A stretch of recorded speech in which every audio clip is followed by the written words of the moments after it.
ក្នុងវីដេអូនេះខ្ញុំនឹងបង្ហាញអំពីរបៀបដែលយើងប្រើប្រាស់រូបមន្ត Subtotal នៅក្នុងកម្មវិធី Excel បាទ Subtotal ហ្នឹងយើងអាចប្រើបានច្រើនជម្រើសបាទលក្ខណៈរបស់វាគឺប្លែកបាទបើសិនជាយើងប្រើរូបមន្ត Sum យើងបានបូកទេបាទឧទាហរណ៍អ្នកទាំងនេះចង់បូកតម្លៃខាងនេះទាំងអស់បាទបូកតម្លៃ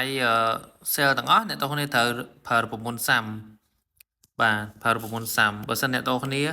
ចង់រាប់ប្រើរូបមន្ត Count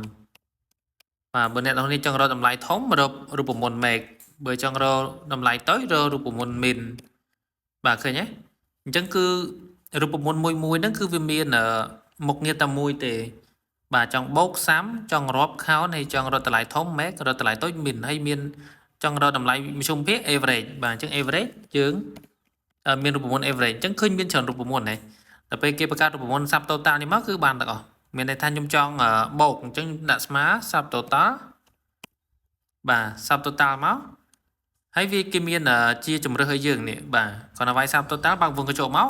គេមានជំរើសថាអ្នកទាំងនេះចង់ប្រើរូបមន្តមួយណាចង់បូកអញ្ចឹងបូកលេខកូដទី9បាទចុចលើលេខ9មកហើយគេវា1យើង select តម្លៃទាំងអស់មកហើយបិទវងកញ្ចក់ enter មកអញ្ចឹងវាបានតម្លៃ62នេះគឺជាតម្លៃបូកបាទឥឡូវខ្ញុំចង់រាប់ម្ដងបាទនេះបូកឃើញទាំងអស់ឃើញ10ឃើញ62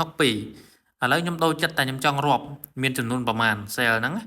អញ្ចឹងខ្ញុំអត់ត្រូវការលុបរូបមន្តហ្នឹងទេខ្ញុំប្រើរូបមន្តហ្នឹងទៅតែអ្វីខ្ញុំដូរទៅកន្លែងលេខ9នេះបាទអញ្ចឹងខ្ញុំទៅ count អញ្ចឹង count នៅលេខទីម៉ាននេះ count នៅលេខ2អញ្ចឹងយើងគ្រាន់យកមកចុចលើលេខ2មកវាយទៅលេខ2ចូលមក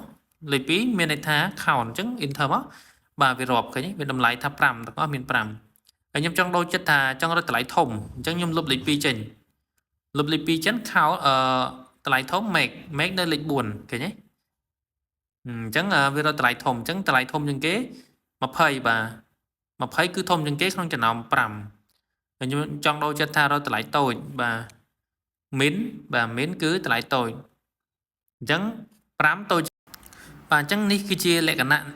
ភាពងាយស្រួលនៃការប្រើប្រាស់រូបមន្ត subtotal បាទមានន័យថាយើងប្រើរូបមន្ត subtotal មួយហើយយើងចង់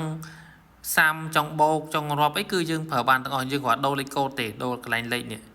កន្លែងលេខ5នេះបាទយើងគ្រាន់ដូរលេខហ្នឹងទៅគឺយើងចង់បានជំរើសមួយណាក៏បានអញ្ចឹងវាលឿនណាយើងអត់ចាំបាច់ត្រូវការលុបរូបមន្តទេបាទហ្នឹងគឺជាលក្ខណៈងាយស្រួលនៃរូបមន្ត subtotal បាទអញ្ចឹងគឺមានតែប៉ុណ្្នឹងទេបាទការបញ្យល់ខ្លីៗបាទសូមអរគុណហើយអ្នកទាំងនេះមានចម្ងល់រូបមន្តផ្សេងៗនេះអាច comment បានបាទសូមអរគុណ